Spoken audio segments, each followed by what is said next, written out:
Hi Libra, welcome po sa ating channel at ito ay yung Daily Gabay Tarot reading for August 25, 2024. Please be reminded kung naka-resonate kayo, comment down. Kung hindi kayo naka-resonate, ibigay nyo po sa iba kasi channel reading po ito. This is for you Libra ngayong August 25, 2024.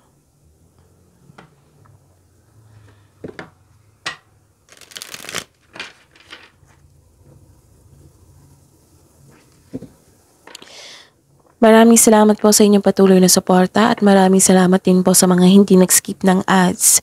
Gamitin ang reading na ito bilang gabay lamang sa mga hindi pa nag-subscribe. Subscribe na po kayo at click bell notification para malaman nyo na may bago tayong video. Para sa mga gustong magpa-reading po, may lumabas dyan sa screen nyo ngayon. Panoorin nyo po at sundin ang instruction. Calling the attention sa mga suki ko dito na Libra. Open na po inyong Monthly Gabay Tarot reading for September 2024. May 6 months from now reading tayo at love life reading po. So message me Libra for schedule. Maraming salamat po.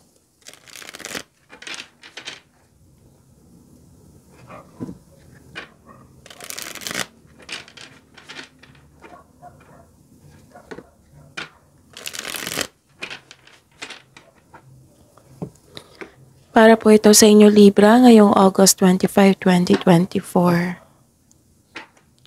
Pasensya na po sa boses ko ngayon ha, kung pahinto-hinto rin ako kasi may sipon po ako. So, focus po kayo sa mensahe para may makuha kayong gabay. Okay? So, maraming salamat po. Spirits Guide, mga ganap po para kay Libra ngayong August 25, 2024. I need 3 cards po.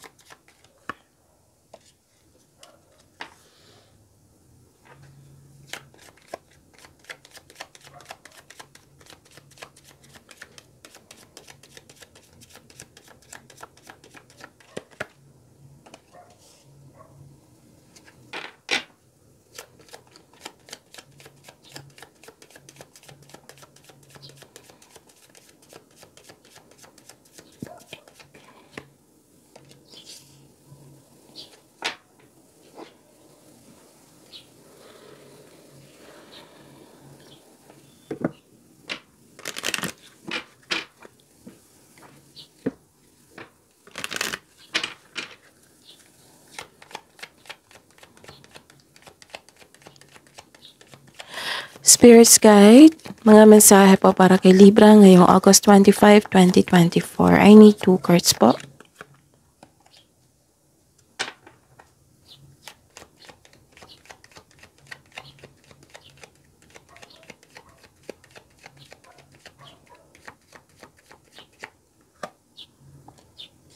Okay.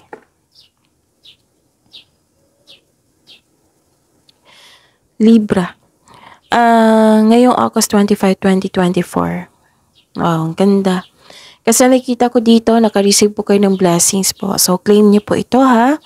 This is a new beginning. This is blessings, yes.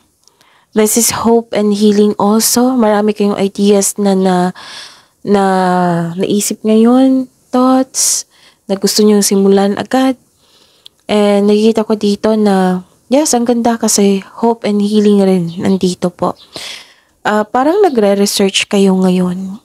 Pwedeng nagre-research kayo para may makuha kayong kaalaman, learnings, knowledge. Pwede din naghanap kayo ng clarity. Yes. And wow, another card. Ang sabi dito is naka-receive kayo ng, di ba ang sabi kanina, blessings, ideas, hope and healing. Dito is naka-receive kayo ng grasya. Ganda. Tapos, nakita ko dito naka-receive kayo ng regalo, tulong. Pwede din kayo ang nagbigay ng tulong kasi mahilig kayong magbigay ng tulong, Libra. Pwede kayong nagbigay ng regalo. Okay? Tapos, nakita ko dito na naka-receive ka ng compliment ng dahil sa inyong galing at talino. Tapos, you have abundance. Yes, love is blooming. Again, love is blooming. Abundance po. Wow, ang ganda. And this is peace of mind. Okay? And Ang ganda ng blessings nyo ngayon. Libra. So, claim nyo to ha. Tapos, dalawang card na po nagsabi dito na may new beginning po. Pwedeng kakasimula mo sa trabaho or sa isang relasyon. Tapos, may nakita ko dito na you're taking time for your inner child or may humihingi ng attention sa inyo na mas bata pa sa inyo. Pwedeng literal ito na bata. Okay? So, ang mensahe po, Libra. So, this is a clarification of your card here na nagkaroon ng generosity, which is lumabas din dito, a time to give rather than take. Naging generous po kayo ngayong araw na ito. May pagbabago. So, this is a third card na nagsabi dito na may pagbabago talaga.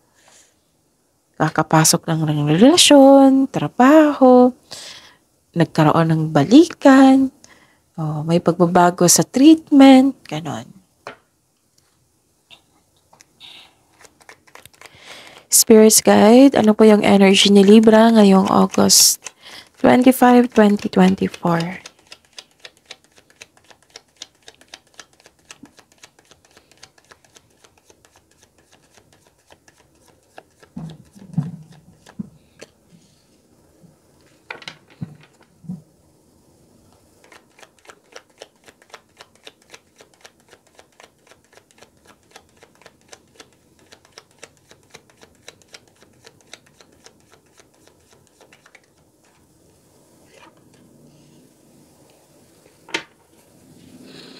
Okay. This is a daily reminder. Panoorin niyo po yung last 4 days kabay tarot reading niyo po. Basta po sunod-sunod na date. Like for example, napanood niyo ito ngayong August 25, 2024. Panoorin niyo po yung 24, 23, 22, and 21. Basta sunod-sunod po yung date. Okay? Tapos, okay. Kung may nakita kayo or narinig kayong repeating message, kailangan nyo po iyan bigyan ng attention. Kung maaari po, bigyan nyo po ng solusyon at aksyon. Again, calling the attention sa mga suki ko dito na Libra, open na po ang inyong monthly kabay tarot reading for September 2024. May 6 months from now reading tayo at love life reading po. So message me Libra for schedule. Maraming salamat po. What is your energy? Okay.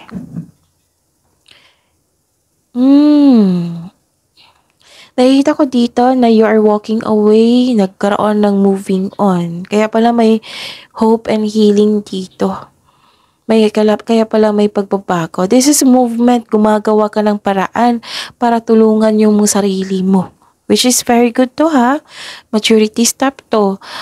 May pag-atras, pagtakas sa isang sitwasyon, bagay man, lugar or tao. Nirelease mo ito kasi hindi ka na masaya. Umalis ka for your own growth.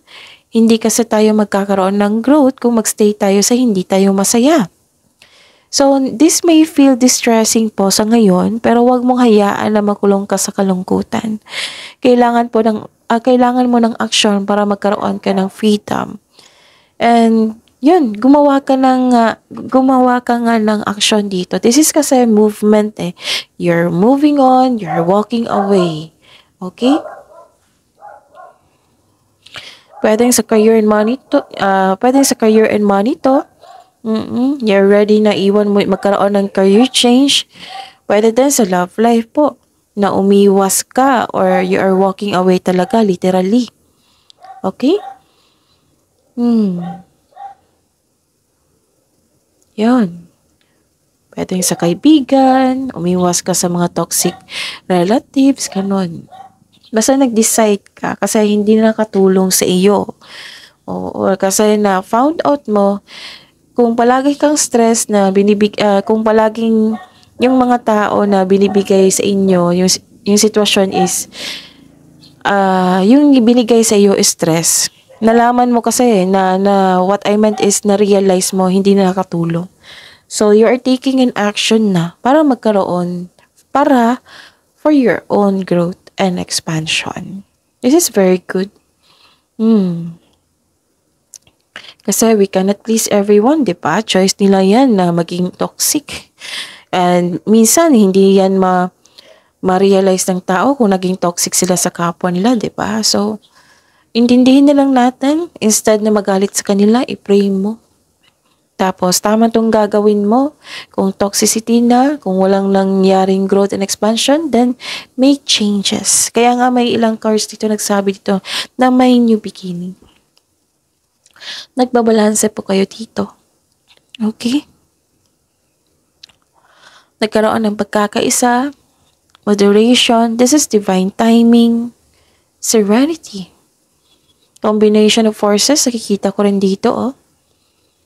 So, this is a clarification of your card here, na yung dalawang card po nagsabi na may realization. Yung na-realize mo talaga, yung sabi ko kanina na, hindi na to nakakatulong sa akin. So, kailangan ko nang maggumawa ng action para magkaroon ng changes. Ganun. Please know that you are divinely guided, Libra.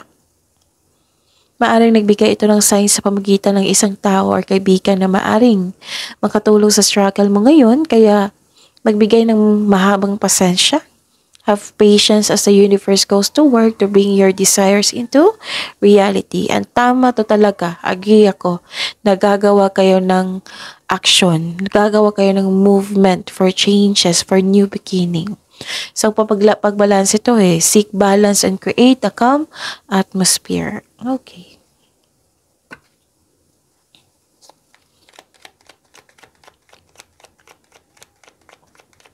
Spirits Guide, career and money po ni Libra ngayong August 25, 2024.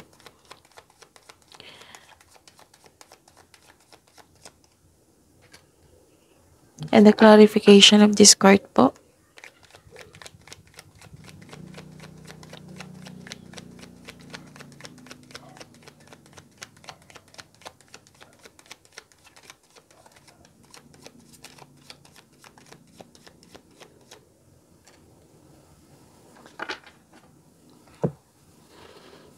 Okay. So, yun, ito yung sabi ko sa inyo to, parati kong sinasabi sa mga lahat ng signs. Kung gagawa kayo ng movement, may ibibigay movement for positivity, movement para magkaroon ng freedom, papasok talaga itong mga blessings na para sa iyo. Kasi you are helping yourself para sa pagbabago, para sa kabutihan, para sa ikakabuti ng iyong sarili. Okay? So, ito na yung naghihintay sa inyo na blessings dito. Itong abundance, this is love, love is blooming, this is peace of mind, generosity, nakatanggap ka ng tulong. Di ba? May sabi din ako dito na may sinabi ang card dito na may ibibigay sila na tulong na sa pamagitan ng tao or kaibigan na maaaring makatulong sa struggle mo ngayon. Kaya nga, this is a clarification of your card here. Pumasok na. Kasi you are focused on positivity. Yan yung parati kong sinasabi sa lahat ng signs dito, sa mga cross-watcher din dito ni Libra. So, yan yung in-encourage ng card sa inyo. Kahit sabi nyo, paulit-ulit na to si Jav, no, hindi kami magpapagod na mag-remind sa inyo niyan. Kasi para sa peace of mind, we are here for peace of mind. We are here for your happiness, for your growth. Okay? Tama tong ginawa mo dito. Movement. Moving forward. Pagbalanse. Kasi, ito yung papasok sa inyo. Blessings. Grasya. Marami pang iba. Kaya 'di ba minsan hindi ko kayo masisisi na minsan magkaroon tayo ng weakness kasi lahat naman ng signs meron ganyan. Hindi natin maiwasan. Kaya nga sinasabi ko sa inyo na if you're making movement, may pagbabago talaga niyan. Pero syempre yung intention natin na magkaroon tayo ng clear intention for positivity. Kaya nga may umasok dito na mga magandang tulong, blessings, grace para sa inyo. Yan yung patunay. Okay? Lakasan nyo talaga yung loob nyo. Kasi minsan, makakaramdam kayo na pangihina, ganun. It might be, pagod kayo sa kakaisip kasi marami kayong ginagawa dito or nasaktan ka, nabibigatan ka. Kaya nga, nag-move forward kayo. So the advice is have faith in the universe, face your fears with self-confidence and courage. Lumabas din dito, oh. You're taking, an action with clear intention. Okay? Ganda.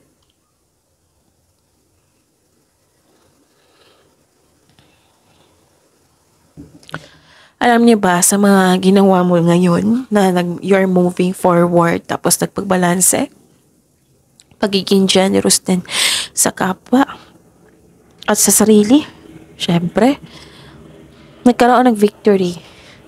Kitang-kita ko dito, lumakas lang loob mo pagkaroon ng balanse kasi naghihina ka, di ba?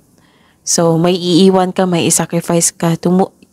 You're moving forward for your growth and expansion para ma-receive mo itong mga positivity dito, blessings. Tapos, nagpasya ka to move forward, right? Ito na yung naghihintay sa inyo. Victory. Mahigit pa to sa success. Libra. Di ba may sabi ako sa inyo kanina dito na may nagbigay ng compliment sa inyo, recognition? Andito rin. So, that is a repeating message. So, this is your career and money, right? May nakita kong promotion dito dahil sa inyong kasipagan. Pwedeng pagtaas ng sweldo or allowance. May financial growth after a period of struggle. Yes, wow. Yung pagiging, discipline sa sarili mo and hard work are paying off na po. So, this is harvesting. I consider this harvesting. Na-harvest mo na. So, enjoy this time. Enjoy this moment. Kasi this is pagbalanse. Dalawang card na po nagsabi dito. Pagbalanse, nagkaroon pagkakaisa, nagkaroon ng victory and recognition. Wow. Ganda. Spirit's guide. Love, life, self-love, partnership, and romance. Libra, ngayong August 25, 2024. And the clarification of this card po.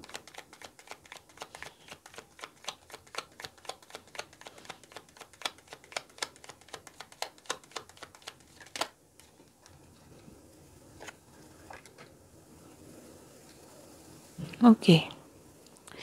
Maraming salamat po sa patuloy na tiwala at suporta sa ating channel. At maraming salamat din po sa mga hindi nag-skip ng ads. May lumabas dyan ngayon kung gusto nyo po may lumabas dyan sa screen nyo ngayon. Panoorin nyo po kung gusto nyo po iyan, then follow instruction. Okay. Bakit nalilito ka sa paggawa ng desisyon dito? Okay, nagkaroon ng disbalance sa inyong connection sa isang tao. Okay. Pero I believe maayos to kasi nakita ko dito na may harmony, may pagkakaisa, pagbalanse. Okay? Pero kung may ganap talaga na disconnection na hindi pa naayos ngayon, so ang sabi po ng card dito na pagbalanse po ay kailangan. Suriin mo kung ano yung punot dulo kung bakit nagkaroon ng disharmony para mabigyan mo ng solusyon po. Sabi po ng card nyo po.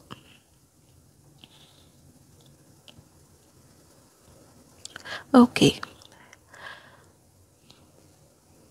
Sa mga single dyan, marami kang maliligaw ngayon. Marami kang choices, iniisip mo kung sino yung right person para sa iyo, na ang siyang may genuine na love sa iyo. Kaya mag-ingat po sa sobrang pag-iisip kasi pagka ito'y magbibigay ng hesitation, pagkalito. Makukonfuse ka niyan. Okay? Pumipili ka dito Tapos sa mga marelasyon sa buhay mag-asawa. So this is temptation. Kasi kahit may partner, may nagpapahiwatig pa rin ng interes. So pagbalanse pa rin to Pagbalanse pa rin. Kailangan ng pagbalanse dito. Mag-ingat. Temptation, kung committed po kayo, please mag-ingat po. Kasi ayoko masaktan kayo, ayoko rin masaktan yung partner nyo, ayokong magkaroon kayo ng problema sa love life. Pero kung hindi kayo ito, it might be this is your person or may nagkikwento sa inyo ngayon na nagkaroon sila ng disbalance sa kanilang relasyon. Pwedeng naawa ka sa kanya, ganun. Lumabas dito. Okay? So that's it. See you tomorrow, Libra. Please like, subscribe, and click the bell button for notification para updated po kayo sa daily tarot reading natin. Maraming salamat po.